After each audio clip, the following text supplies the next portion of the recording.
Punjabi radio USA ਸੁਣ ਰਹੇ ਸਾਰੇ ਹੀ ਮਾਣਯੋਗ ਅਤੇ ਸਤਿਕਾਰ ਸਰੋਤਿਆਂ ਨੂੰ ਪਿਆਰ ਸਤਿਕਾਰ ਸਹਿਤ ਨਿੱਘੀ ਜਿਹੀ ਸਤਿ ਸ੍ਰੀ ਅਕਾਲ। ਸਭ ਨੂੰ ਜੀ ਨੂੰ ਆਖਦੇ ਹਾਂ। ਸੋ ਤੇ ਪ੍ਰੋਗਰਾਮ ਦੇ ਵਿੱਚ ਆਪ ਸਭ ਦਾ ਨਿੱਘਾ ਸਵਾਗਤ ਹੈ। ਪ੍ਰੋਗਰਾਮ ਲੈ ਕੇ ਹਾਜ਼ਰ ਹੋ ਚੁੱਕੇ ਹਾਂ। ਇਸ ਮੌਕੇ ਖਬਰ ਤੇ ਨਜ਼ਰ, ਮੈਂ ਰਾਜਕਨਵੀਰ ਸਿੰਘ। ਅੱਜ 4 ਮਾਰਚ ਦਿਨ ਸ਼ਨੀਚਰਵਾਰ। ਮਿੰਟੂ ਜੀ, ਜੀ ਆਇਆਂ ਨੂੰ ਸਵਾਗਤ ਹੈ। ਸਤਿ ਸ੍ਰੀ ਅਕਾਲ ਜੀ। ਸ਼ੁਕਰੀਆ ਸਾਰਿਆਂ ਨੂੰ, ਸਤਿ ਸ੍ਰੀ ਅਕਾਲ ਜੀ। ਸਾਡੇ ਅੱਜ ਦੇ ਪ੍ਰੋਗਰਾਮ ਨੂੰ ਤੁਹਾਡੇ ਸਾਰਿਆਂ ਤੱਕ ਪਹੁੰਚਾਉਣ 'ਚ ਸਹਿਯੋਗ ਕਰਦੇ ਨੇ ਖਾਲਸਾ ਇੰਸ਼ੋਰੈਂਸ ਏਜੰਸੀ, ਜਿਨ੍ਹਾਂ ਦੇ ਕੋਲੋਂ ਤੁਸੀਂ ਹਰ ਇੱਕ ਤਰੀਕੇ ਦੀ ਇੰਸ਼ੋਰੈਂਸ ਕਰਵਾ ਸਕਦੇ ਹੋ। ਇੰਸ਼ੋਰੈਂਸ ਬਾਰੇ ਪਤਾ ਕਰਨ ਲਈ ਕਾਲ ਕਰ ਸਕਦੇ ਹੋ ਨੰਬਰ 408-272-2500 4082722500। ਮੈਡੀਕੇਅਰ ਦੇ ਲਈ ਜੇ ਅਪਲਾਈ ਕਰਨਾ ਚਾਹੁੰਦੇ ਹੋ, ਚੱਲ ਰਹੇ ਮੈਡੀਕੇਅਰ ਦੇ ਵਿੱਚ ਚੇਂਜਸ ਕਰਵਾਉਣਾ ਚਾਹੁੰਦੇ ਹੋ ਤਾਂ ਅੱਜ ਹੀ ਸੰਪਰਕ ਕਰੋ ਖਾਲਸਾ ਇੰਸ਼ੋਰੈਂਸ ਏਜੰਸੀ। ਪੂਰੇ ਅਮਰੀਕਾ ਭਰ ਦੇ ਵਿੱਚ ਮੈਡੀਕੇਅਰ ਦੇ ਲਈ ਸੇਵਾਵਾਂ ਦਿੰਦੇ ਹਨ। 4082722500। US ਇਮੀਗ੍ਰੇਸ਼ਨ ਦਾ ਹੋਵੇ ਕਿਸੇ ਵੀ ਤਰੀਕੇ ਦਾ ਕੰਮ, call attorney J Terkiana 4159090503। GK Dhanota Yuba City, Baljinder Singh Nijjar Woodland, Paramjit Kaur Rangi Vacaville, Harnek Singh Pabla Indian cuisine Renton Washington, Sarabjit Singh Shoker Turlock GN tire and lube, ਜਿਨ੍ਹਾਂ ਦੇ ਕੋਲੋਂ ਤੁਸੀਂ truck wash, oil change, air brake ਦਾ ਕੰਮ ਕਰਵਾ ਸਕਦੇ ਹੋ। ਨਵੇਂ ਪੁਰਾਣੇ ਟਾਇਰ ਵਾਜਿਬ ਕੀਮਤਾਂ 'ਤੇ ਖਰੀਦ ਸਕਦੇ ਹੋ। ਸੈਂਟਾਨੈਲਾ 'ਚ ਲੋਕੇਸ਼ਨ ਹੈ। ਕਾਲ ਨਿਮਾ ਸਹੋਤਾ 2092770113। ਜੱਸੀ ਗਿੱਲ ਵੇਕਰਸਫੀਲਡ ਅਤੇ ਬੂਟਾ ਸਿੰਘ ਰਣੀਪੁਰ ਫਰੈਜ਼ਨੋ। ਇਹਨਾਂ ਸਾਰਿਆਂ ਦਾ ਧੰਨਵਾਦ। ਜੇਕਰ ਤੁਸੀਂ ਜਾਂ ਕੋਈ ਹੋਰ ਕਾਰੋਬਾਰ ਇਸ ਪ੍ਰੋਗਰਾਮ ਨੂੰ ਸਪਾਂਸਰ ਕਰਨਾ ਚਾਹੁੰਦੇ ਹੋ, ਸੰਪਰਕ ਕਰ ਸਕਦੇ ਹੋ 408-722-7698 ਦੇ ਉੱਤੇ। ਮਿੰਟੂ ਜੀ, ਗੱਲਬਾਤ ਦਾ ਸਿਲਸਿਲਾ ਸ਼ੁਰੂ ਕਰਦੇ ਜਾਈਏ। ਅੱਜ ਦੀਆਂ ਅਹਿਮ ਖਬਰਾਂ ਕੀ ਰਹੀਆਂ? ਜੀ ਮਨੀਸ਼ ਸਿਸੋਦੀਆ ਜਿਹੜੇ ਲਿਕਰ ਪਾਲਿਸੀ ਦੇ ਵਿੱਚ ਗ੍ਰਿਫਤਾਰ ਹੋ ਚੁੱਕੇ ਆ, ਅੱਜ ਉਹਨਾਂ ਨੂੰ ਕੋਰਟ ਦੇ ਵਿੱਚ ਪੇਸ਼ ਕੀਤਾ ਗਿਆ, ਜਿੱਥੇ ਦੁਬਾਰਾ ਇੱਕ ਵਾਰੀ ਫੇਰ CBI ਕਸਟਡੀ ਦੇ ਵਿੱਚ ਘਲਾਇਆ ਗਿਆ। ਮਤਲਬ ਕਿ 6 ਮਾਰਚ ਤੱਕ ਮਨੀਸ਼ ਸਿਸੋਦੀਆ ਦਾ ਰਿਮਾਂਡ ਵੱਧ ਗਿਆ। ਇਸੇ ਦਰਮਿਆਨ ਉਹਨਾਂ ਨੇ ਜ਼ਮਾਨਤ ਅਰਜੀ ਦਾਖਲ ਕੀਤੀ ਹੈ, ਜਿਹਦੇ 'ਤੇ ਫੈਸਲਾ ਜਿਹੜਾ ਉਹ 10 ਤਰੀਕ ਤੱਕ ਸੁਰੱਖਿਅਤ ਰੱਖਿਆ ਗਿਆ ਹੈ ਅਤੇ ਕੋਰਟ ਨੇ ਇਸ ਮੁਤਲਕ CBI ਤੋਂ ਜਵਾਬ ਵੀ ਮੰਗ ਲਿਆ ਹੈ। ਉੱਧਰ ਆਮ ਆਦਮੀ ਪਾਰਟੀ ਨੇ ਅੱਜ ਵੀ ਦਿੱਲੀ ਦੇ ਵਿੱਚ ਇਸ ਗ੍ਰਿਫਤਾਰੀ ਦੇ ਵਿਰੋਧ ਦੇ ਵਿੱਚ ਪ੍ਰਦਰਸ਼ਨ ਕੀਤੇ ਨੇ। ਜੇ ਦੂਜੇ ਪਾਸੇ ਆਪਾਂ ਦੇਖੀਏ ਤਾਂ ਅਰਵਿੰਦ ਕੇਜਰੀਵਾਲ ਅੱਜ ਕਰਨਾਟਕ ਦੇ ਵਿੱਚ ਗਏ, ਉੱਥੇ ਇਸ ਮੁਤਲਕ ਵੀ ਗੱਲਬਾਤ ਕੀਤੀ ਅਤੇ ਕਰਨਾਟਕ ਦੇ ਵਿੱਚ ਮਾਨ ਸਾਹਿਬ ਵੀ ਪਹੁੰਚੇ ਹੋਏ ਸਨ। ਮਤਲਬ ਕਿ ਜਿੱਥੇ ਚੋਣ ਹੋਣੀ ਹੈ ਆਉਣ ਵਾਲੇ ਸਮੇਂ 'ਚ, ਉੱਥੇ ਕੇਜਰੀਵਾਲ ਮਿਲਣਗੇ ਅਤੇ ਜਿੱਥੇ ਕੇਜਰੀਵਾਲ ਮਿਲਣਗੇ ਉੱਥੇ ਮਾਨ ਸਾਹਿਬ ਤੁਹਾਨੂੰ ਮਿਲਣਗੇ ਕਿਉਂਕਿ ਇਹ ਮਿਲ ਕੇ ਯਾਤਰਾਵਾਂ ਹੋ ਰਹੀਆਂ। ਆਪਾਂ ਨੂੰ ਪਤਾ ਹੈ ਕਿ ਦਿੱਲੀ ਅੱਧ ਪਚੱਧਾ ਸੂਬਾ, ਪੰਜਾਬੀ ਪੂਰਨ ਸੂਬਾ, ਕੁਛ ਚੀਜ਼ਾਂ ਦੀ ਜਿੱਥੇ ਇਜਾਜ਼ਤ ਨਹੀਂ, ਉਹ ਚੀਜ਼ਾਂ ਇੱਥੋਂ ਵਰਤ ਲਈਆਂ ਜਾਂਦੀਆਂ ਨੇ। ਸਾਡਾ ਮੁੱਖ ਮੰਤਰੀ ਵੀ ਚੋਣ ਕੰਪੇਨ ਦੇ ਦੌਰਾਨ ਪੂਰਾ ਸਾਥ ਦੇ ਰਿਹਾ ਹੈ। ਮੁੱਖ ਮੰਤਰੀ ਕਾਹਦੇ 'ਤੇ ਜਾਂਦਾ ਹੋਏਗਾ ਇਹ ਸਭਨਾਂ ਨੂੰ ਪਤਾ ਹੈ। ਉਡਣ ਖਟੋਲੇ ਪੰਜਾਬ ਦੇ ਅਤੇ ਫਿਰ ਨਾਲ ਤੁਹਾਨੂੰ ਪਤਾ ਪੁਰਾਣੇ ਗੁੱਡੀਆਂ ਪਟੋਲੇ 'ਤੇ ਜਾਣੇ ਨੇ। ਖੈਰ, ਦੂਜੇ ਪਾਸੇ ਜੇ ਦੇਖੀਏ ਪੰਜਾਬ ਦੇ ਵਿੱਚ ਵੱਡੀ ਖਬਰ, ਅੱਜ ਬਾਪੂ ਸੂਰਤ ਸਿੰਘ ਖਾਲਸਾ ਜਿਹੜੇ ਹੈ ਉਹਨਾਂ ਨੂੰ ਹਸਪਤਾਲ ਦੇ ਵਿੱਚੋਂ ਡਿਸਚਾਰਜ ਕਰ ਦਿੱਤਾ ਗਿਆ ਹੈ। ਤਾਂ ਮਤਲਬ ਕਿ ਉਹਨਾਂ ਨੂੰ ਹਸਪਤਾਲ 'ਚੋਂ ਡਿਸਚਾਰਜ ਕਰ ਦਿੱਤਾ, ਜਿਹਦੀ ਮੰਗ ਪਿਛਲੇ ਦਿਨੀਂ ਕੁਛ ਜਥੇਬੰਦੀਆਂ ਵੀ ਕਰ ਰਹੀਆਂ ਸਨ, DMC ਪਹੁੰਚੀਆਂ ਵੀ ਸਨ। ਜੱਦੀ ਪਿੰਡ ਹਸਨਪੁਰ ਦੇ ਵਿੱਚ ਉਹ ਪਹੁੰਚ ਚੁੱਕੇ ਸੀਗੇ ਸ਼ਾਮ ਤੱਕ। ਦੂਜੇ ਪਾਸੇ ਜੇ ਗੱਲ ਕਰੀਏ ਮੀਡੀਆ ਨਾਲ ਜੁੜੀ ਇੱਕ ਗੱਲ ਬੜੀ ਇੱਥੇ ਚਰਚਿਤ ਹੋ ਰਹੀ ਹੈ। ਅੱਜ ਸਿਮਰਨਜੀਤ ਸਿੰਘ ਬੈਂਸ ਨੇ ਇਸ ਬਾਬਤ ਇੱਕ ਟਵੀਟ ਵੀ ਕੀਤਾ ਕਿ ਪੰਜਾਬ ਸਰਕਾਰ ਦੇ ਜੋ ਪ੍ਰੈਸ 'ਤੇ ਹਮਲੇ ਹੋ ਰਹੇ ਆ, ਉਹ ਆਪਸੀ ਮਤਭੇਦ ਛੱਡ ਕੇ ਸਾਰੇ ਮੀਡੀਆ ਨੂੰ ਇਕਜੁੱਟ ਹੋ ਕੇ ਉਹਨਾਂ ਦੇ ਖਿਲਾਫ ਆਵਾਜ਼ ਚੁੱਕਣੀ ਚਾਹੀਦੀ ਹੈ। ਕਿਉਂਕਿ ਉਹ ਕਹਿੰਦੇ ਆ ਕਿ ਭਗਵੰਤ ਮਾਨ ਸਰਕਾਰ ਆਪਣੀਆਂ ਨਾਕਾਮੀਆਂ ਲੁਕਾਉਣ ਲਈ ਅੱਜ ਅਜੀਤ ਅਖਬਾਰ ਦੀ ਆਵਾਜ਼ ਨੂੰ ਦਬਾ ਰਹੀ ਹੈ। ਦਰਅਸਲ ਹੋਇਆ ਕੀ ਆ ਕਿ ਤੁਹਾਨੂੰ ਪਤਾ ਹੀ ਹੈ ਕਿ ਅਜੀਤ ਅਖਬਾਰ ਅਤੇ ਸਰਕਾਰ ਇਹ ਦੋਵੇਂ ਆਪਸ ਦੇ ਵਿੱਚ ਪਿਛਲੇ ਕੁਛ ਦਿਨਾਂ ਤੋਂ ਕਹਿ ਲਓ ਕਿ ਕਾਫੀ ਖਫਾ ਚੱਲ ਰਹੇ ਨੇ ਅਤੇ ਅਜੀਤ ਅਖਬਾਰ ਦੇ ਇਸ਼ਤਿਹਾਰ ਰੋਕੇ ਜਾਣ ਦੀ ਬਹੁਤ ਜ਼ਿਆਦਾ ਚਰਚਾ ਹੈ ਅਤੇ ਅਜੀਤ ਅਖਬਾਰ ਖੁੱਲ੍ਹ ਕੇ ਸਰਕਾਰ ਦੀ ਆਲੋਚਨਾ ਵੀ ਕਰ ਰਿਹਾ। ਪਰ ਹੋਇਆ ਕਿ ਜਦੋਂ ਬਜਟ ਇਜਲਾਸ ਦੀ ਸ਼ੁਰੂਆਤ ਹੋਈ ਬੀਤੇ ਦਿਨੀ, ਤਾਂ ਹੋਇਆ ਉਸ ਵੇਲੇ ਉੱਥੇ ਇੱਕ ਅਲੋਕਾਰ ਜਿਹਾ ਵਰਤਾਰਾ ਕਿ ਇਹਨਾਂ ਦੇ ਜਿਹੜੇ ਪ੍ਰੈਸ ਫੋਟੋਗ੍ਰਾਫਰ ਸੀਗੇ ਜਾਂ ਜਰਨਲਿਸਟ ਸੀਗੇ, ਉਹਨਾਂ ਨੂੰ ਅੰਦਰ ਜਾਣ ਤੋਂ ਰੋਕ ਦਿੱਤਾ ਗਿਆ, ਜਿੱਥੋਂ ਇਹ ਵਿਵਾਦ ਇੱਕ ਵਾਰੀ ਫੇਰ ਸੁਰਖੀਆਂ ਦੇ ਵਿੱਚ ਆ ਗਿਆ ਹੈ। ਇਸ ਤੋਂ ਇਲਾਵਾ ਜੇ ਆਪਾਂ ਦੇਖੀਏ ਪੰਜਾਬ ਦੇ ਵਿੱਚ ਵੱਡੀ ਖਬਰ ਇਹ ਕਿ ਸਿੱਧੂ ਮੂਸੇਵਾਲਾ ਦੀ ਬਰਸੀ ਜਿਹੜੀ ਹੈ ਉਹ 19 ਮਾਰਚ ਨੂੰ ਐਲਾਨੀ ਗਈ ਹੈ। ਦਰਅਸਲ ਵੱਧਦੀ ਗਰਮੀ ਦਾ ਪ੍ਰਕੋਪ ਵੇਖਦਿਆਂ ਇਹ ਫੈਸਲਾ ਕੀਤਾ ਗਿਆ ਕਿ ਕੁਛ ਦਿਨ ਪਹਿਲਾਂ ਮਤਲਬ ਕਿ ਇਹ ਬਰਸੀ ਜਿਹੜੀ ਹੈ ਉਹ ਮਨਾਈ ਜਾਏਗੀ। ਇਸ ਬਰਸੀ ਦਾ ਰਸਮੀ ਐਲਾਨ ਕੱਲ੍ਹ ਨੂੰ ਸ਼ਾਇਦ ਕਰ ਦਿੱਤਾ ਜਾਏਗਾ, ਕਿਉਂਕਿ ਐਤਵਾਰ ਸਿੱਧੂ ਮੂਸੇਵਾਲਾ ਦੇ ਫਾਦਰ ਸਾਰਿਆਂ ਦੇ ਰੂਬਰੂ ਹੁੰਦੇ ਆ। ਪਰ ਜਿੰਨੀ ਕੁ ਸੂਚਨਾ ਮਿਲ ਰਹੀ ਹੈ ਕਿ ਇਹ ਬਰਸੀ ਜਿਹੜੀ ਹੈ ਮਾਨਸਾ ਵਿਖੇ ਮਨਾਈ ਜਾਵੇਗੀ। ਸੋ ਇਹ ਸਨ ਅੱਜ ਦੀਆਂ ਕੁਝ ਅਹਿਮ ਖਬਰਾਂ। ਮਿੰਟੂ ਜੀ, ਅਗਲੀ ਖਬਰ ਤੇ ਨਜ਼ਰ ਮਾਰਦੇ ਜਾਈਏ। ਕੈਲਾਸਾ ਦੇਸ਼ ਵਾਲੇ ਨਿਤਿਆਨੰਦ ਨੇ ਕਹਿੰਦੇ ਭਾਰਤ ਵਿੱਚ ਸਿਆਪਾ ਖੜਾ ਕਰਤਾ। ਦੇਖੋ, ਇਹ ਸਿਆਪੇ ਪਾਉਣ ਵਾਲਾ ਹੀ ਆ।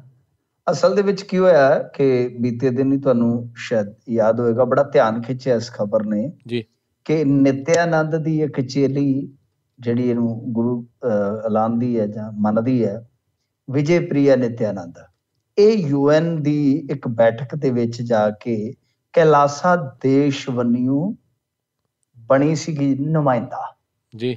ਉੱਥੇ ਇਹਨੇ ਕੁਛ ਇੰਡੀਆ ਦੇ ਖਿਲਾਫ ਗੱਲਾਂ ਕਹੀਆਂ ਕਿ ਸਾਡੇ ਗੁਰੂ ਨੂੰ ਇਹਨਾਂ ਨੇ ਦੇਸ਼ ਨਿਕਾਲਾ ਦੇ ਦਿੱਤਾ, ਹਿੰਦੂਆਂ ਦਾ ਉੱਥੇ ਦਮਨ ਕੀਤਾ ਜਾ ਰਿਹਾ ਵਗੈਰਾ ਵਗੈਰਾ। ਮਤਲਬ ਕਿ ਇਸ ਮਾਮਲੇ ਤੋਂ ਬਾਅਦ, ਹਾਲਾਂਕਿ ਇੱਕ ਤਾਂ ਜਦੋਂ ਉਹਦੀ ਤਸਵੀਰ ਆਈ UN ਦੇ ਵਿੱਚ ਬੈਠਿਆ, ਕਿਉਂਕਿ ਨਿਤਿਆਨੰਦ ਜਿਹੜਾ ਅੱਜ ਕੱਲ੍ਹ ਬੜਾ ਪ੍ਰਚਾਰ ਕਰ ਰਿਹਾ ਕੈਲਾਸਾ ਦਾ ਜੀ ਕਿ ਦੇਖੋ ਜੀ ਕੈਲਾਸਾ ਦੀ UN ਦੇ ਵਿੱਚ ਮਤਲਬ ਕਿ ਪੂਰੀ ਠਾਠ ਬਾਠ ਹੈ, ਉੱਥੇ ਜਾ ਕੇ ਗੱਲਬਾਤ ਕਰ ਰਹੇ ਹਾਂ, ਤਾਂ ਉਹ ਧਿਆਨ ਖਿੱਚਿਆ ਗਿਆ। ਉੱਤੇ ਬਾਅਦ ਇੱਥੇ ਵਿਵਾਦ ਹੋ ਗਿਆ ਕਿ ਬਈ ਇਹ ਚੱਲ ਕੀ ਰਿਹਾ ਕਿ UN ਦੇ ਵਿੱਚ ਜਾ ਕੇ ਕੈਲਾਸਾ ਦੇਸ਼ ਜਿਹੜਾ ਹੈ ਹੀ ਨਹੀਂ, ਹਾਲੇ ਕਿਤੇ ਰੈਕੋਗਨਾਈਜ਼ਡ ਹੈ ਹੀ ਨਹੀਂ ਹੈ, ਉਹ ਜਾ ਕੇ ਤੇ ਸਾਡੀ ਮਿੱਟੀ ਪਲੀਤ ਕਰਨ ਡਿਆ। ਮਤਲਬ ਕਿ ਇੱਥੇ ਇਹਨਾਂ ਨੇ ਫਿਰ ਬਹੁਤ ਬੁਰਾ ਮਨਾਇਆ। ਤੇ ਦੂਸਰੇ ਪਾਸੇ ਹੋਇਆ ਕਿ ਖਬਰ ਇਹ ਵੀ ਆ ਗਈ, ਇੱਕ ਤਾਂ UN ਨੇ ਵੀ ਕਹਿ ਦਿੱਤਾ ਕਿ ਬਈ ਇਹੋ ਜਿਹੇ ਕਈ ਦੇਸ਼ ਤੁਰੇ ਫਿਰਦੇ ਆ, ਚਲੋ ਆ ਜਾਂਦੇ ਆ, ਕੋਈ ਗੱਲ ਨਹੀਂ ਹੈ, ਮਾੜੀ ਮੋਟੀ ਕਰ ਲੈਂਦੇ ਗੱਲਬਾਤ, ਕੋਈ ਦਿੱਕਤ ਨਹੀਂ ਹੈਗੀ। ਤਾਂ ਇਹਨਾਂ ਕੀ ਕੀਤਾ, ਇੱਕ ਸਮਝੌਤਾ ਕਰ ਲਿਆ, ਸ਼ਾਇਦ ਤੁਹਾਡੇ ਅਮਰੀਕੀ ਸੂਬੇ ਨਿਊ ਜਰਸੀ ਦੇ ਸ਼ਹਿਰ ਨਿਵਾਰਕ ਦੇ ਨਾਲ ਜੀ। ਤਾਂ ਉਹ ਨਗਰ ਕੌਂਸਲ ਦੇ ਨਾਲ ਗਲਤੀ ਕੋਈ ਹੋ ਗਈ ਤੇ ਇਹਨਾਂ ਨੇ ਕੋਈ ਇੱਕ ਮਾੜਾ ਮੋਟਾ ਕਰ ਲਿਆ ਸਮਝੌਤਾ, ਕੋਈ ਲਿਖਤੀ। ਹੋਇਆ ਕਿ ਉਹ ਜਦੋਂ ਬਾਅਦ ਚ ਪਤਾ ਲੱਗਿਆ ਕਿ ਉਹ ਭੁਲੇਖੇ 'ਚ ਹੀ ਹੋ ਗਿਆ ਕੰਮ। ਇਹਨਾਂ ਨੇ ਇਤਰਾਜ਼ ਜਤਾਇਆ ਕਿਉਂਕਿ ਇਹਨਾਂ ਨੇ ਐਲਾਨ ਦਿੱਤਾ ਕਿ ਵੇਖੋ ਜੀ ਅਸੀਂ ਤੇ US ਨਾਲ ਸਮਝੌਤਾ ਕਰੀ ਬੈਠੇ ਆ। ਰੌਲਾ ਪਿਆ ਨਾ ਵੀ ਇਹ ਕੀ ਕਿੱਧਰ ਤੁਰਿਆ ਫਿਰਦਾ ਇਹ, ਤੇ ਉਹ ਕਹਿੰਦੇ ਜੀ ਇਹ ਤੇ ਸਮਝੌਤਾ ਕਰੀ ਬੈਠੇ ਨੇ US ਦੇ ਨਾਲ। ਬਾਅਦ ਚ ਪਤਾ ਲੱਗਿਆ ਕਿ ਨਹੀਂ, ਉਹ ਤਾਂ ਭੁਲੇਖੇ ਨਾਲ ਹੀ ਕੰਮ ਹੋ ਗਿਆ, ਕਿਉਂਕਿ ਇਹਨਾਂ ਨੇ ਆਪਣੇ ਇਤਰਾਜ਼ ਕੱਲੇ ਕਿ ਅਸਲ ਚ ਨਿਤਿਆਨੰਦ ਤੇ ਬਲਾਤਕਾਰ ਦੇ ਕੇਸ ਚ ਭਗੌੜਾ ਜੇ ਇਹ ਨਿਤਿਆਨੰਦ। ਅੱਛਾ, ਇਹ ਨਿਤਿਆਨੰਦ ਉਹੀ ਨਿਤਿਆਨੰਦ ਆ ਜਿਹਦੀ ਇੱਕ ਤਮਿਲ ਐਕਟਰਸ ਦੇ ਨਾਲ ਮੂਵੀ ਆ ਗਈ ਸੀਗੀ ਦੂਜੀ, ਜਿਹੜੀ ਇੱਥੇ ਕਈ ਲੀਡਰਾਂ ਦੀ ਵੀ ਤੁਰੀ ਫਿਰਦੀ ਰਹੀ, ਤੁਹਾਨੂੰ ਪਤਾ ਹੈ। ਉੱਤੇ ਬਾਅਦ ਫਿਰ ਇੱਕ ਜੋੜੇ ਨੇ ਦੋਸ਼ ਲਾਇਆ ਸੀਗਾ ਕਿ ਉਹਨਾਂ ਦੇ ਬੱਚਿਆਂ ਨਾਲ ਗਲਤ ਕੀਤਾ ਹੈ। ਫਿਰ ਇਸ ਤੋਂ ਇਲਾਵਾ ਇੱਕ ਅਮਰੀਕੀ ਔਰਤ ਨੇ ਵੀ ਇਹਦੇ ਤੇ ਦੋਸ਼ ਲਾਏ ਸੀਗੇ।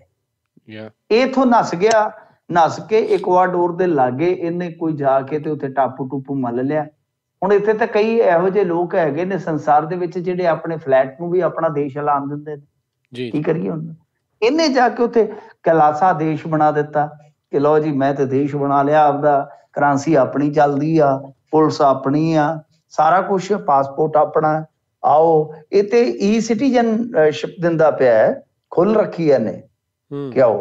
ਹੁਣ ਪਤਾ ਨਹੀਂ ਉਹਦੇ ਵਿੱਚ ਕੋਈ ਜਾਂਦਾ ਕਿ ਨਹੀਂ ਜਾਂਦਾ। ਸੋ ਅੱਜ ਇਹ ਖਬਰ ਆ ਗਈ ਕਿ ਇਹਨੇ ਮਤਲਬ ਕਿ ਵੈਬਸਾਈਟ ਤੇ ਜਿਹੜਾ ਕੂੜ ਪ੍ਰਚਾਰ ਕੀਤਾ ਕਿ US ਨਾਲ ਸਮਝੌਤਾ ਹੋ ਗਿਆ ਜਾਂ UN ਦੇ ਵਿੱਚ ਬਈ ਸਾਡੀ ਚੰਗੀ ਭਲ ਬਣ ਗਈ ਹੈ, ਸਾਨੂੰ ਉੱਥੇ ਕੋਈ ਸਥਾਈ ਨੁਮਾਇੰਦਗੀ ਮਿਲ ਗਈ ਹੈ, ਉਹਦਾ ਹੁਣ ਇੱਥੇ ਬਹੁਤ ਜ਼ਿਆਦਾ ਰੌਲਾ ਪਿਆ ਇੰਡੀਆ 'ਚ। ਲੋਕੀ ਕਹਿ ਰਹੇ ਆ ਕਿ ਇਹ ਜਿਹੜਾ ਅਖੌਤੀ ਸਵਾਮੀ ਸੀ ਨਿਤਿਆਨੰਦ, ਇਹ ਜਬਰ ਜਨਾਹ ਦੇ ਮਾਮਲੇ 'ਚ ਭੱਜ ਗਿਆ, ਪਾਸਪੋਰਟ ਦੀ ਮਿਆਦ ਇਹਦੀ ਪੁੱਗੀ ਪਈ ਆ, ਪੁਲਿਸ ਉਹਨੂੰ ਨਵਿਆ ਨਹੀਂ ਰਹੀ, ਇਹ ਭਗੌੜਾ ਆਦਮੀ ਕਰ ਕੀ ਰਿਹਾ ਜੀ। ਸੋ ਇਸ ਕਰਕੇ ਹੁਣ ਇਹਦੇ ਤੇ ਕਈ ਸਵਾਲ ਖੜੇ ਕੀਤੇ ਜਾ ਰਹੇ ਆ। ਕਈ ਤੇ ਜਿਹੜੇ ਸਨਾਤਨ ਨੂੰ ਕਾਫੀ ਨੇੜਿਓਂ ਜਾਣਦੇ ਨੇ, ਉਹ ਕਹਿੰਦੇ ਕਿ ਇਹਦਾ ਬੌਧਿਕ ਤੇ ਵਿਦਿਅਕ ਪੱਧਰ ਵੀ ਵੇਖੋ ਕਿੰਨਾ ਨਗੂਣਾ ਹੈ, ਕਿ ਭਾਸ਼ਾਈ ਬਰੀਕੀਆਂ ਤੋਂ ਵੀ ਇਹ ਚੰਗੀ ਤਰ੍ਹਾਂ ਜਾਣੂ ਨਹੀਂ ਹੈਗਾ ਕਿਉਂਕਿ ਕੈਲਾਸਾ ਜਾਂ ਕੈਲਾਸ਼ ਮਤਲਬ ਕਿ ਇਹਨੇ ਜੋ ਨਾਂ ਰੱਖਿਆ ਹੈ, ਉਹ ਕੈਲਾਸ਼ ਪਰਬਤ ਤੋਂ ਰੱਖਿਆ ਹੈ ਜੀ ਕਿ ਇਹਨੂੰ ਸਹੀ ਤਰੀਕੇ ਨਾਲ ਨਾਂ ਦਾ ਉਚਾਰਨ ਵੀ ਨਹੀਂ ਆ ਰਿਹਾ, ਕਿਉਂਕਿ ਆਪਾਂ ਅਕਸਰ ਸੁਣਿਆ ਨਾ ਜੋ ਜੀ ਸਨਾਤਨ ਮਤ ਹੈ ਉਹਦੇ ਅਨੁਸਾਰ ਕੈਲਾਸ਼ ਪਰਬਤ ਨੂੰ ਭਗਵਾਨ ਸ਼ਿਵ ਜੀ ਦਾ ਨਿਵਾਸ ਸਥਾਨ ਮੰਨਿਆ ਜਾਂਦਾ ਹੈ। ਤਾਂ ਇਹਨੇ ਉਹ ਸਾਰਾ ਕੁਝ ਕੀਤਾ, ਤਾਂ ਕਹਿੰਦੇ ਕਿ ਕਾਪੀ ਵੀ ਚੱਜ ਨਾਲ ਨਹੀਂ ਹੋ ਰਹੀ ਇਹਦੇ ਤੋਂ। ਤਾਂ ਬਹੁਤ ਜ਼ਿਆਦਾ ਇੱਧਰ ਬਵਾਲ ਹੋ ਰਿਹਾ। ਕੁਛ ਲੋਕ ਕਹਿ ਰਹੇ ਆ ਕਿ ਬੇਲੋੜੀ ਇਹਨੂੰ ਚਰਚਾ ਦਿੱਤੀ ਜਾ ਰਹੀ ਆ, ਪਰ ਕੁਛ ਲੋਕ ਮੰਗ ਕਰ ਰਹੇ ਆ ਕਿ ਇਹਨੂੰ ਜਿਵੇਂ ਕਿਵੇਂ ਵੀ ਕਿਸੇ ਹਿਸਾਬ ਕਿਤਾਬ ਦੇ ਨਾਲ ਇਹਨੂੰ ਨੂੜ ਕੇ ਲਿਆਓ। ਇਹ ਕਰਦਾ ਕੀ ਪਿਆ? ਬੜੀਆਂ ਖਰਾਬੀਆਂ ਕਰਦਾ। ਜੀ ਜੀ ਯੂਐਨ ਨੇ ਕਹਿੰਦੇ ਬਾਅਦ ਚ ਕਲੈਰੀਫਾਈ ਕੀਤਾ, ਕਹਿੰਦੇ ਬਤੌਰ NGO ਉਹ ਇਸ ਪਬਲਿਕ ਇਵੈਂਟ ਦੇ ਵਿੱਚ ਡੈਲੀਗੇਸ਼ਨ ਚ ਵੇਖੋ ਜੁਆਇਨ ਕੀਤੇ ਸੀਗੇ ਤੇ ਇਹਨਾਂ ਦੀਆਂ ਕਹਿੰਦੇ ਵੀ ਸਟੇਟਮੈਂਟ ਕੋਈ ਆਧਾਰ ਨਹੀਂ ਰੱਖਦੀਆਂ। ਸੋ ਵੇਖੋ ਬੜੀ ਬੜੀ ਸ਼ੈਤਾਨ ਦੀ ਟੂਟੀ ਹੈ ਇਹ ਆਦਮੀ। ਦੇਖੋ ਉਹ ਕਹੀ ਜਾਂਦਾ ਵੀ UN ਦੇ ਵਿੱਚ ਤੇ ਆਪਣੀ ਬੱਲੇ ਬੱਲੇ ਹੋ ਗਈ ਹੈ। ਫਿਰ ਉਹ ਮਾੜਾ ਮੋਟਾ ਉਹ ਐਗਰੀਮੈਂਟ ਦੇ ਵਿੱਚ ਵੀ ਵੇਖੋ ਉਹਨਾਂ ਨੇ ਵੀ ਮੇਰੇ ਖਿਆਲ ਦੇ ਨਾਲ ਗੋਗਾ ਸਾਫ਼ ਕਰ ਦੇਣਾ, ਜਿਹਦੀ ਉਹ ਖਬਰ ਇੱਥੇ ਇੰਡੀਆ 'ਚ ਲੱਗੀ ਪਈ ਆ, ਉੱਥੇ ਵੀ ਝੂਠ ਛਾਟ ਮਾਰਾ ਆ ਹੋਣਾ ਕੋਈ, ਤੇ ਕਹਿੰਦਾ ਮੈਂ ਤਾਂ US ਨਾਲ ਸਮਝੌਤਾ ਕਰ ਲਿਆ। ਇਹ ਬੰਦਾ ਮਤਲਬ ਕਿ ਹੁਣ ਇੰਡੀਆ ਵਾਲਿਆਂ ਨੇ ਕਿਹਾ US ਵਾਲਿਆਂ ਨੂੰ ਕਿਹਾ ਹੋਊਗਾ, UN ਵਾਲਿਆਂ ਨੂੰ ਕਿਹਾ ਹੋਊਗਾ ਬਚੋ ਜਿੰਨਾ ਬਚਿਆ ਜਾਂਦਾ ਜੇ ਇਹਦੇ 'ਚ। ਸਹੀ ਗੱਲ ਆ। ਦੇਖੋ ਬੰਦੇ ਕਿੱਦਾਂ ਕਿੱਦਾਂ ਕਿੱਥੇ ਕਿੱਥੇ ਤਾਈ ਜਿਹੜਾ ਜੁਗਾੜ ਲਾਈ ਬੈਠੇ ਨੇ, ਕਮਾਲ ਹੋਈ ਪਈ ਆ। ਅਗਲੀ ਮਿੰਟੂ ਜੀ ਗੱਲ ਕਰੀਏ, ਡੇਰਾ ਮੁਖੀ ਦੀ ਪੈਰੋਲ ਤੇ ਪੰਜਾਬ ਨੇ ਜਵਾਬ ਦਾਖਲ ਕਰਤਾ। ਹਾਂਜੀ ਦੇਖੋ ਜਵਾਬ ਦਾਖਲ ਹੋ ਗਿਆ ਤੇ ਇਹ ਡੇਰਾ ਮੁਖੀ ਵੀ ਪੈਰੋਲ ਦੀ ਮੌਜ ਕੱਟ ਕੇ ਤੇ ਜੇਲ੍ਹ 'ਚ ਦਾਖਲ ਹੋ ਗਿਆ। ਦੋਵੇਂ ਚੀਜ਼ਾਂ ਇਕੱਠੀਆਂ ਹੀ ਹੋਈਆਂ ਨੇ ਕੱਲ ਜੀ। ਇਹ ਵੀ ਦਾਖਲ ਹੋ ਗਿਆ। ਹਨੀਪ੍ਰੀਤ ਇਹਨੂੰ ਛੱਡ ਕੇ ਆਈ ਆ ਤੇ ਗੱਡੀ ਲੈਂਡ ਕਰੂਜ਼ਰ ਜਿਹੜੀ ਆ ਵੇਖ ਲਓ ਕਿ ਇੱਕ ਬਲਾਤਕਾਰੀ ਨੂੰ ਸਜ਼ਾ ਯਾਫਤਾ ਨੂੰ ਲੈ ਕੇ ਜਾਂਦੀ ਆ, ਲੈ ਕੇ ਆਉਂਦੀ ਆ ਤੇ ਸਿਕਿਉਰਿਟੀ ਜਿਵੇਂ ਮਤਲਬ ਕਿ ਇਹਨੇ ਆਉਣਾ ਹੁੰਦਾ ਜੇਲ੍ਹ ਦੇ ਵਿੱਚ, ਜਿਵੇਂ ਕਿਸੇ ਮੁੱਖ ਮੰਤਰੀ ਨੇ ਆਉਣਾ ਹੋਵੇ, ਪ੍ਰਧਾਨ ਮੰਤਰੀ ਨੇ ਆਉਣਾ ਹੋਵੇ ਜੇਲ੍ਹ ਦੇ ਵਿੱਚ, ਇਸੇ ਤਰ੍ਹਾਂ ਦੇ ਪ੍ਰਬੰਧ ਜਿਹੜੇ ਆ ਉਹ ਪੁਖਤਾ ਕੀਤੇ ਜਾਂਦੇ ਨੇ ਪਹਿਲਾਂ। ਖੈਰ ਚਲੋ ਗੱਲ ਇਹ ਆ ਕਿ ਪੈਰੋਲ ਨੂੰ ਚੈਲੰਜ ਹੋਇਆ, ਉੱਥੇ ਜਾ ਕੇ ਹਾਈ ਕੋਰਟ ਦੇ ਵਿੱਚ ਹਰਿਆਣੇ ਨੇ ਆਖਿਆ ਕਿ ਵੇਖੋ ਇਹ ਕੋਈ ਹਾਰਡਕੋਰ ਕ੍ਰਿਮੀਨਲ ਨਹੀਂ, ਉਹਨਾਂ ਨੇ ਤੈਨੂੰ ਬੜਾ ਮਤਲਬ ਕਿ ਇੱਕ ਬੀਬਾ ਜਿਹਾ ਕ੍ਰਿਮੀਨਲ ਮੰਨ ਰੱਖਿਆ। ਉਹ ਕਹਿੰਦੇ ਜੀ ਕੋਈ ਹਾਰਡਕੋਰ ਕ੍ਰਿਮੀਨਲ ਨਹੀਂ ਹੈ, ਕੋਈ ਕੁਛ ਨਹੀਂ ਹੈ, ਤੇ ਇਹਦੀਆਂ ਛੁੱਟੀਆਂ ਦੇ ਨਾਲ ਯਾਨੀ ਪੈਰੋਲ ਦੇ ਨਾਲ ਕੋਈ ਦਿੱਕਤ ਪਰੇਸ਼ਾਨੀ ਕਿਸੇ ਕਿਸਮ ਦੀ ਉਤਪੰਨ ਨਹੀਂ ਹੋ ਰਹੀ। ਤਾਂ ਇਹਦੇ ਵਿੱਚ ਪੰਜਾਬ ਦੇ ਜਿਹੜੇ ADGP ਆ ਲਾਅ ਐਂਡ ਆਰਡਰ ਦੇ, ਅਰਪਿਤ ਸ਼ੁਕਲਾ ਜੀ, ਇਹਨਾਂ ਦੇ ਜ਼ਰੀਏ ਪੰਜਾਬ ਸਰਕਾਰ ਨੇ ਜੋ ਹਲਫਨਾਮਾ ਕਹਿ ਲਓ ਕਿ ਦਾਖਲ ਕੀਤਾ, ਉਹਨੂੰ ਜਵਾਬ ਕਹਿ ਸਕਦੇ ਹਾਂ ਆਪਾਂ, ਤਾਂ ਉਹਦੇ 'ਚ ਉਹਨਾਂ ਨੇ ਇਹ ਗੱਲ ਕਹੀ ਆ ਕਿ ਜਿਹੜੀ ਇਹਦੀ ਅਸਥਾਈ ਰਿਹਾਈ ਜਿਹਨੂੰ ਪੈਰੋਲ ਆਪਾਂ ਆਨੇ ਆ ਜੀ, ਕਿ ਦੇਖੋ ਇਹਨੂੰ ਲੈ ਕੇ ਇੱਕ ਖਾਸ ਧਾਰਮਿਕ ਭਾਈਚਾਰੇ ਦੇ ਵਿੱਚ ਨਾਰਾਜ਼ਗੀ ਜਾਨੀ ਸਿੱਖ ਭਾਈਚਾਰੇ ਦੀ ਗੱਲ ਹੋ ਰਹੀ ਹੈ, ਜਦ ਕਿ ਡੇਰੇ ਦੇ ਨਾਲ ਜੁੜੇ ਲੋਕ ਉਹਨਾਂ ਦਿਨਾਂ 'ਚ ਜਸ਼ਨ ਮਨਾਉਣਾ ਸ਼ੁਰੂ ਕਰ ਦਿੰਦੇ ਨੇ, ਜਿਹੜਾ ਕਿ ਕਿਤੇ ਨਾ ਕਿਤੇ ਕਹਿ ਲਓ ਕਿ ਫਰਕ ਪਾਉਣ ਵਾਲੀ ਗੱਲ ਹੈ ਜਾਂ ਕਾਨੂੰਨੀ ਪ੍ਰਬੰਧ ਦੀ ਸਥਿਤੀ 'ਚ ਗੜਬੜੀ ਪੈਦਾ ਕਰਨ ਦਾ ਇਮਕਾਨ ਕਰਨ ਵਾਲੀ ਗੱਲ ਹੈ। ਸੋ ਇਹ ਇਹਨਾਂ ਨੇ ਜਾ ਕੇ ਕਿਹਾ ਕਿ ਪੰਜਾਬ ਦੇ ਵਿੱਚ ਕੁਝ ਲੋਕ ਲੰਬੇ ਸਮੇਂ ਤੋਂ ਕੈਦ ਸਿੱਖਾਂ ਦੇ ਨਾਲ ਇਹਨੂੰ ਜੋੜ ਰਹੇ ਆ ਤੇ ਉਹਨਾਂ ਦੀ ਰਿਹਾਈ ਵੀ ਮੰਗ ਰਹੇ ਆ। ਡੇਰਾ ਮੁਖੀ ਦੇ ਵਿਰੋਧੀ ਧਰਨਾ ਪ੍ਰਦਰਸ਼ਨ, ਆਵਾਜਾਈ ਠੱਪ ਵਰਗੀਆਂ ਗਤੀਵਿਧੀਆਂ ਕਰ ਸਕਦੇ ਆ। ਇਸ ਮਾਮਲੇ ਦੇ ਵਿੱਚ ਹੁਣ ਇਹ ਤੁਸੀਂ ਦੇਖੋ ਕਿ ਪੰਜਾਬ ਦਾ ਜਵਾਬ ਜਿਹੜਾ ਉਹ ਹਰਿਆਣੇ ਤੋਂ ਬਿਲਕੁਲ ਹੀ ਜੁਦਾ ਹੈ। ਦਿਲਚਸਪ ਹੈ ਨਾ, ਹਰਿਆਣਾ ਕੀ ਕਹਿ ਰਿਹਾ ਕਿ ਗੁਰਮੀਤ ਕੋਈ ਹਾਰਡ ਕੋਰ ਕ੍ਰਿਮੀਨਲ ਨਹੀਂ ਹੈ ਜੀ, ਹੱਤਿਆ ਦੇ ਜਿਹੜੇ ਦੋਵੇਂ ਮਾਮਲੇ ਆ ਉਹਦੇ ਵਿੱਚ ਵੀ ਉਹ ਸਿੱਧੇ ਤੌਰ ਤੇ ਸ਼ਾਮਲ ਨਹੀਂ, ਮਤਲਬ ਕਿ ਇਹਨੇ ਸ਼ਰਾਬ ਨਹੀਂ ਮਾਰਿਆ, ਕਿਸੇ ਨੂੰ ਕਿਹਾ ਕਿ ਆ ਲੈ ਜਾ ਤੇ ਜਾ ਕੇ ਮਾਰ ਦੇ, ਆ ਉਹਨਾਂ ਦੇ ਕਹਿਣ ਦਾ ਮਤਲਬ ਹੈ। ਤੇ ਅੱਛਾ ਉਹਦਾ ਕੰਡਕਟ ਹੈ ਜੀ ਵਗੈਰਾ ਵਗੈਰਾ। ਤਾਂ ਦੂਸਰੇ ਪਾਸੇ ਪੰਜਾਬ ਕੀ ਕਹਿ ਰਿਹਾ ਕਿ ਇੱਕ ਤਾਂ ਮਾਹੌਲ ਚਿੜਾਉਣ ਵਾਲਾ ਬਣ ਜਾਂਦਾ ਹੈ, ਦੂਜਾ ਕਿ ਫਿਰ ਜਿਹੜੇ ਸਿੱਖ ਬੰਦੀ ਨੇ ਉਹਨਾਂ ਦੇ ਹੱਕ ਦੇ ਵਿੱਚ ਵੀ ਮੂਵਮੈਂਟ ਜਿਹੜੀ ਆ ਉਹ ਚਲਾਈ ਜਾਂਦੀ ਹੈ, ਕਹਿ ਕੇ ਕਿ ਜੇ ਇਹਨੂੰ ਰਿਹਾ ਕੀਤਾ ਜਾ ਸਕਦਾ ਹੈ ਤਾਂ ਇਹਨਾਂ ਨੂੰ ਕਿਉਂ ਨਹੀਂ। ਤਾਂ ਇਹ 2-3 ਨੁਕਤੇ ਜਾ ਕੇ ਪੰਜਾਬ ਨੇ ਹਰਿਆਣੇ ਦੇ ਐਨ ਉਲਟ ਰੱਖੇ ਨੇ।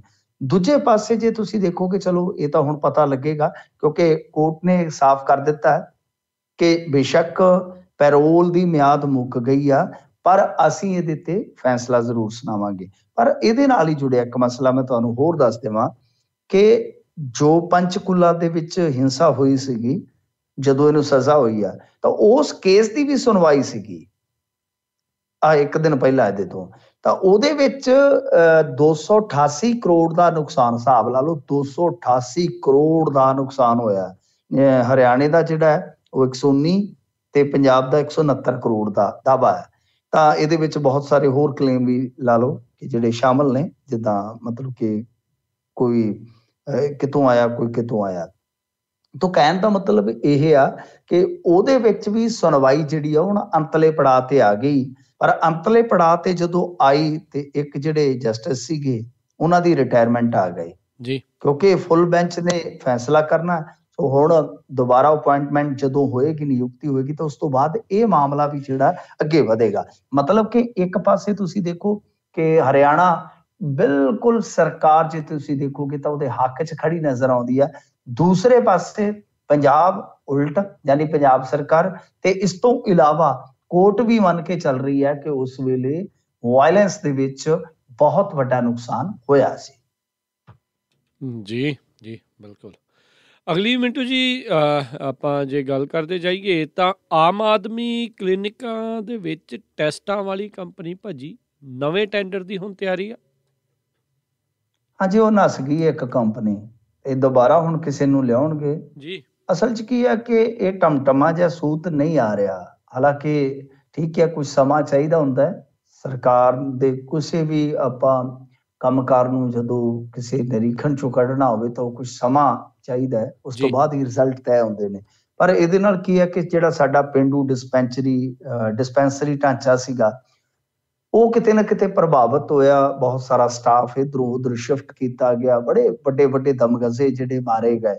ਪਰੰਤੂ ਜਿਵੇਂ ਜਿਵੇਂ ਇਹ ਅੱਗੇ ਵੱਧ ਰਿਹਾ ਹੈ, ਇਹਨਾਂ ਦਾ ਇਹ ਢਾਂਚਾ, ਨਵਾਂ ਢਾਂਚਾ ਜਿਹੜਾ ਉਸਾਰਿਆ ਇਹਨਾਂ ਨੇ ਸਿਹਤ ਖੇਤਰ ਦੇ ਵਿੱਚ ਆਮ ਆਦਮੀ ਕਲੀਨਿਕਾਂ ਦੇ ਨਾਮ ਤੇ, ਤਾਂ ਉਹਦੇ 'ਚ ਕਿਤੇ ਨਾ ਕਿਤੇ ਹੁਣ ਏਦਾਂ ਲੱਗਦਾ ਆ ਕਿ ਜਿੱਦਾਂ ਲੰਗੜਾਉਣ ਜਿਹਾ ਲੱਗ ਗਿਆ ਇਹ ਜਿਹੜਾ ਢਾਂਚਾ ਸੀਗਾ ਥੋੜਾ। ਕਿਉਂਕਿ ਪਹਿਲਾਂ ਕੁਝ ਅਸਤੀਫੇ ਹੋਏ, ਕੁਝ ਫਿਰ ਹੋਰ ਗੱਲਾਂ ਬਾਤਾਂ ਹੋਈਆਂ। ਇਸ ਤੋਂ ਇਲਾਵਾ ਹੁਣ ਜਿਹੜੀ ਉਹ ਟੈਸਟ ਕਰਦੀ ਸੀਗੀ, ਜਿਹੜੀ ਉਹ ਲੈਬ ਮਤਲਬ ਕਿ ਸਹੂਲਤਾਂ ਦੇਣ ਵਾਲੀ ਸੀ, ਕ੍ਰਿਸ਼ਨਾ ਡਾਇਗਨੋਸਟਿਕ ਕੰਪਨੀ ਸੀ ਸ਼ਾਇਦ, ਕਿ ਉਹਨੇ ਆਪਣੇ ਹੱਥ ਪਿਛਾਂ ਖਿੱਚ ਲਏ ਕਿ ਬਈ ਅਸੀਂ 1 ਮਾਰਚ ਤੋਂ ਇਹ ਜਿਹੜੀਆਂ ਆਪਣੀਆਂ ਸੇਵਾਵਾਂ ਹਨ ਇਹਨਾਂ ਨੂੰ ਨਹੀਂ ਦੇਵਾਂਗੇ, ਮਤਲਬ ਕਿ ਅਸੀਂ ਬੰਦ ਕਰਨ ਜਾ ਰਹੇ ਹਾਂ।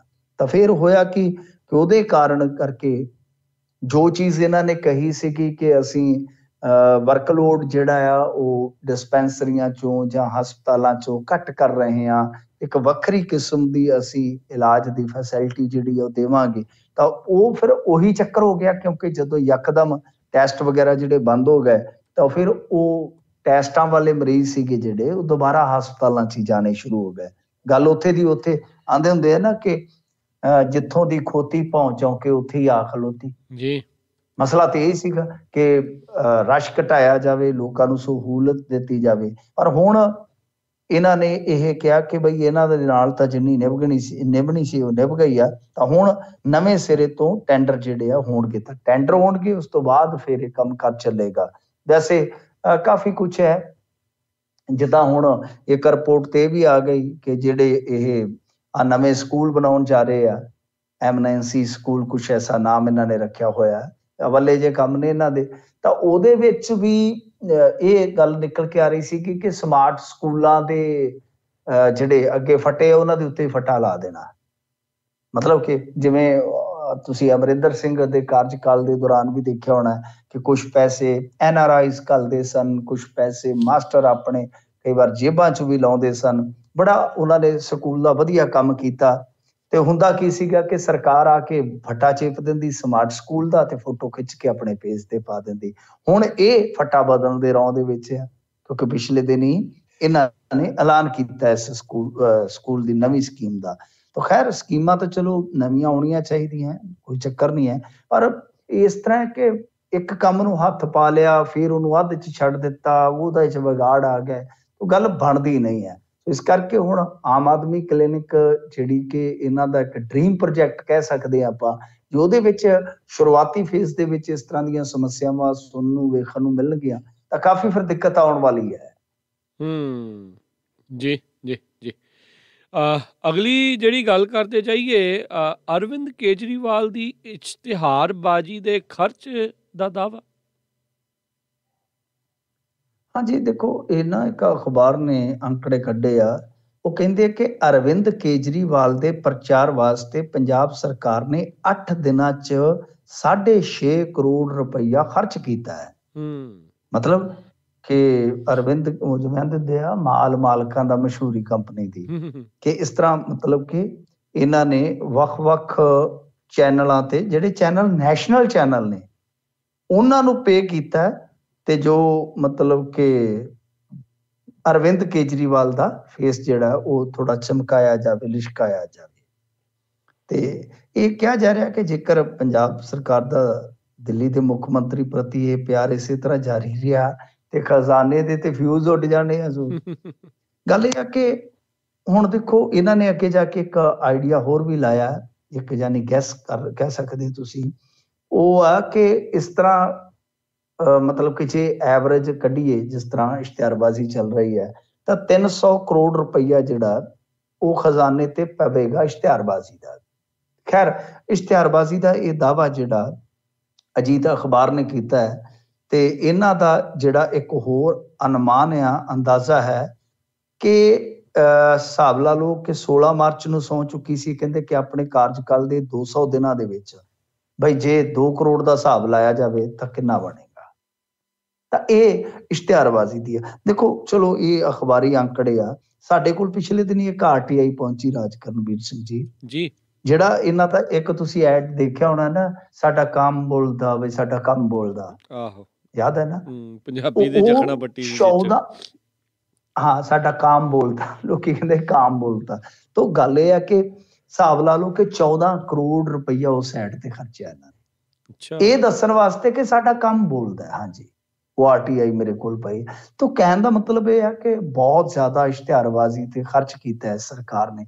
ਤੇ ਕਈ ਵਾਰ ਏਦਾਂ ਲੱਗਦਾ ਕਿ ਜਿੱਥੇ ਜ਼ਰੂਰਤ ਹੁੰਦੀ ਇਸ਼ਤਿਹਾਰ ਦੇਣ ਦੀ, ਉੱਥੇ ਦਿੱਤਾ ਨਹੀਂ ਜਾਂਦਾ। ਇਸ ਕਰਕੇ ਇਹ ਇਸ਼ਤਿਹਾਰ ਨੀਤੀ ਹਮੇਸ਼ਾ ਵਿਵਾਦਤ ਰਹਿੰਦੀ ਹੈ। ਇਕੱਲੇ ਪੰਜਾਬ ਸੂਬੇ ਦੀ ਗੱਲ ਨਹੀਂ, ਬਹੁਤ ਸਾਰੇ ਸੂਬਿਆਂ ਦੇ, ਔਰ ਦਿੱਲੀ ਦੇ ਵਿੱਚ ਤਾਂ ਆਪਾਂ ਵੇਖਿਆ ਨਾ, ਖਬਰ ਕੀਤੀ ਹੋਈ ਹੈ ਕਿ ਉੱਥੇ ਤਕਰੀਬਨ 160 ਕਰੋੜ ਦੀ ਵਸੂਲੀ ਪਈ ਹੋਈ ਹੈ ਇਹਨਾਂ ਨੂੰ, ਕਿ ਤੁਸੀਂ ਆਪਣੀ ਇਸ਼ਤਿਹਾਰ ਨੀਤੀ ਨੂੰ ਗਲਤ ਵਰਤਦਿਆਂ ਰਾਜਸੀ ਲਾਹੇ ਵਾਸਤੇ ਇਹ ਪੈਸਾ ਜਿਹੜਾ ਟੈਕਸ ਪੇਅਰਸ ਦਾ ਉਹ ਯੂਜ਼ ਕੀਤਾ ਹੈ।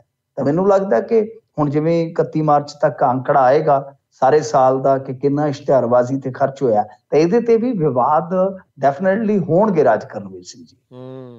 ਜੀ ਜੀ ਜੀ। ਮਿੰਟੂ ਜੀ, ਅਗਲੀ ਖਬਰ ਤੇ ਨਜ਼ਰ ਮਾਰਦੇ ਜਾਈਏ ਤਾਂ ਕਹਿੰਦੇ 34 ਸਾਲ ਬਾਅਦ ਲੱਗੀ ਸਦਨ ਦੇ ਵਿੱਚ ਅਦਾਲਤ, ਪੁਲਿਸ ਦੋਸ਼ੀ ਕਰਾਰ।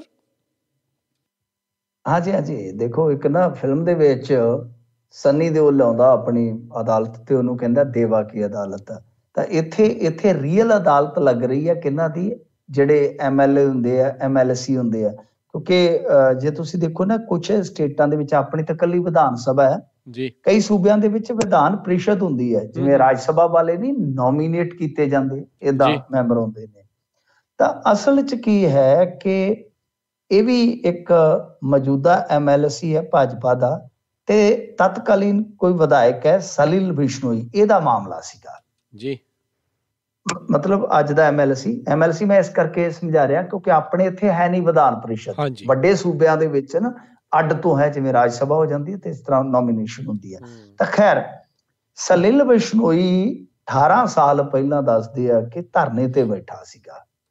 ਜਦ ਧਰਨੇ ਤੇ ਬੈਠਾ ਸੀਗਾ ਤੇ ਇਹਨੂੰ ਪੁਲਿਸ ਵਾਲਿਆਂ ਨੇ ਬਹੁਤ ਬੁਰੀ ਤਰ੍ਹਾਂ ਕੁੱਟਿਆ, ਤੇ ਜਿਹਦੇ ਕਰਕੇ ਇਹਦੀ ਲੱਤ ਗਈ ਸੀ ਟੁੱਟ। ਮਤਲਬ ਕਿ ਕੁੱਟ ਕੇ ਲੱਤ ਹੀ ਤੋੜ ਦਿੱਤੀ ਪੁਲਿਸ ਵਾਲਿਆਂ ਨੇ। ਹਿਸਾਬ ਲਾ ਲਓ ਪੁਲਿਸ ਕਿੰਨੀ ਭੈੜੀ ਆ ਉਰੇ ਦੀ। ਤਾਂ ਜਦੋਂ ਇਹ ਮਾਮਲਾ ਫਿਰ ਵਿਸ਼ੇਸ਼ ਅਧਿਕਾਰ ਕਮੇਟੀ ਕੋਲ ਗਿਆ, ਦੋਸ਼ੀ ਪਾਇਆ ਗਿਆ ਕਿ ਨਹੀਂ ਇਹ ਤੇ ਬਈ ਬਹੁਤ ਗਲਤ ਕੰਮ ਹੈ, ਕਿਉਂਕਿ ਇਹਨਾਂ ਦੇ ਅਲੱਗ ਤੋਂ ਤੁਹਾਨੂੰ ਪਤਾ ਹੀ ਹੈ ਨਾ, ਵਿਸ਼ੇਸ਼ ਅਧਿਕਾਰ ਹੁੰਦੇ ਨੁਮਾਇੰਦਿਆਂ ਦੇ। ਤਾਂ ਇਸ ਕਰਕੇ ਇਹ ਕਾਰਵਾਈ ਤਾਂ ਹੋਗੀ, ਪਰ ਉਹ ਪੁਲਿਸ ਵਾਲੇ ਕਦੇ ਆਏ ਹੀ ਨਾ, ਉਹਨਾਂ ਨੇ ਕਦੇ ਜ਼ਹਿਮਤ ਹੀ ਨਹੀਂ ਚੁੱਕੀ ਕਿ ਇਸ ਮਾਮਲੇ ਦੇ ਵਿੱਚ ਜਾ ਕੇ ਤੇ ਅਸੀਂ ਆਪਣਾ ਕੋਈ ਸਪਸ਼ਟੀਕਰਨ ਦਈਏ।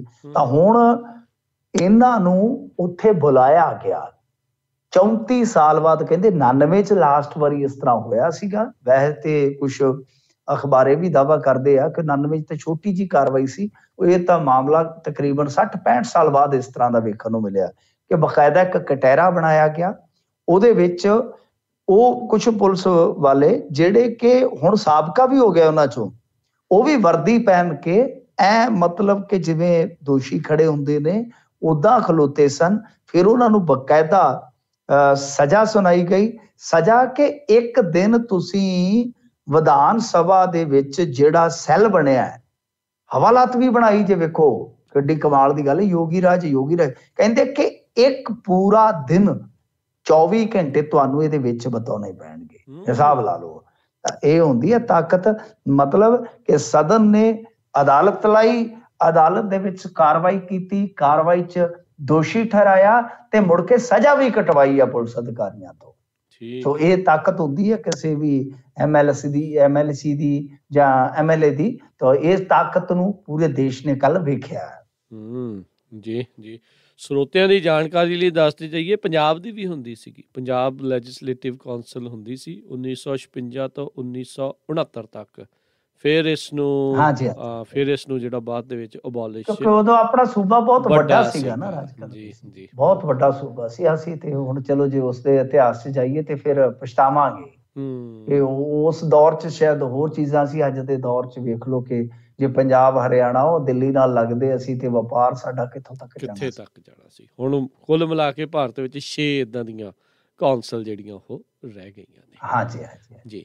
ਤੇ ਅਗਲੀ ਮਿੰਟੂ ਜੀ ਗੱਲ ਕਰਦੇ ਜਾਈਏ ਜਾਂਦੇ ਜਾਂਦੇ, ਲਿਥੀਅਮ ਮਿਲਣ ਤੇ ਇੱਕ ਪਾਸੇ ਖੁਸ਼ੀ, ਦੂਜੇ ਪਾਸੇ ਡਰ ਵੀ।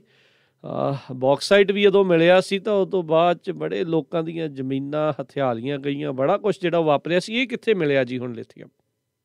ਨਹੀਂ, ਲਿਥੀਅਮ ਦਾ ਭੰਡਾਰ ਜਿਹੜਾ ਹੈ, ਵੈਸੇ ਕਮਾਲ ਦੀ ਗੱਲ ਹੈ ਕਿ ਤੁਹਾਨੂੰ ਪਤਾ ਨਹੀਂ ਲੱਗਾ ਯੂਐਸ ਵਾਲਿਆਂ ਨੂੰ, ਤੇ ਯੂਐਸ ਵਾਲੇ ਤੇ ਇੱਥੇ ਪਹੁੰਚ ਵੀ ਗਏ ਇੰਡੀਆ ਨਾਲ ਗੱਲ ਕਰਨ ਲਈ ਜੀ। ਉਹ ਕਹਿੰਦੇ ਵੀ ਆ ਜਾਓ ਪਾਰਟਨਰਸ਼ਿਪ ਕਰੀਏ। ਆਪਾਂ ਤਾਂ ਤੁਹਾਨੂੰ ਪਤਾ ਹੈ ਬਈ ਬਹੁਤ ਗੂੜੇ ਯਾਰ ਆ, ਲੰਗੋਟੀਏ ਯਾਰ ਆ। ਅਸਲ ਦੇ ਵਿੱਚ ਕੀ ਹੈ ਕਿ ਲਿਥੀਅਮ ਤੁਹਾਨੂੰ ਪਤਾ ਹੈ, ਇਹ ਕਹਿੰਦੇ ਕਿ ਆਉਣ ਵਾਲੇ ਸਮੇਂ 'ਚ ਵਾਈਟ ਗੋਲਡ ਸਾਬਤ ਹੋਏਗਾ। ਤਾਂ ਲਿਥੀਅਮ ਦਾ ਭੰਡਾਰ ਮਿਲਿਆ। ਤੁਸੀਂ ਹਿਸਾਬ ਲਾ ਲਓ ਕਿ ਉਰੇ ਜਿੰਨਾ ਆਪਾਂ ਕਹਿ ਸਕਦੇ ਹਾਂ ਕਿ 60 ਲੱਖ ਟਨ ਦੇ ਕਰੀਬ, ਤਾਂ ਬਹੁਤ ਵੱਡਾ ਭੰਡਾਰ ਹੈ। ਇਹ ਚਿਲੀ ਤੋਂ ਬਾਅਦ ਦੂਸਰਾ ਵੱਡਾ ਭੰਡਾਰ ਹੈ ਨਾਰਥ ਅਮਰੀਕਾ ਦੇ ਵਿੱਚ। ਆਪਾਂ ਦੇਖਦੇ ਹਾਂ ਨਾ ਕਿ ਉਹ ਟ੍ਰਾਇੰਗਲ ਜਿੱਦਾਂ ਅਰਜਨਟਾਈਨਾ, ਚਿਲੀ ਤੇ ਬੋਲੀਵੀਆ, ਇਹਨਾਂ ਦੇ ਕੋਲ ਖਾਸਾ ਭੰਡਾਰ ਹੈ। ਤਾਂ ਇਸ ਤੋਂ ਬਾਅਦ ਇਹ ਇੱਕ ਬਹੁਤ ਵੱਡਾ ਮਤਲਬ ਕਿ ਇਹਨਾਂ ਦੇ ਹੱਥ ਖਜ਼ਾਨਾ ਲੱਗ ਗਿਆ। ਹੁਣ ਜੰਮੂ ਕਸ਼ਮੀਰ ਦੇ ਲੋਕਾਂ ਨੂੰ ਇਹ ਭੈ ਆ ਕਿ ਵਾਕਿਆ ਬਈ ਤਰੱਕੀ ਤੇ ਸਾਡੀ ਹੋਏਗੀ, ਕਿਉਂਕਿ ਇਹ ਆਪਾਂ ਨੂੰ ਪਤਾ ਹੈ ਕਿ 1 ਟਨ ਲਿਥੀਅਮ ਕੱਢਣ ਵਾਸਤੇ 22 ਲੱਖ ਲੀਟਰ ਪਾਣੀ ਲੱਗਦਾ ਹੈ ਜੀ।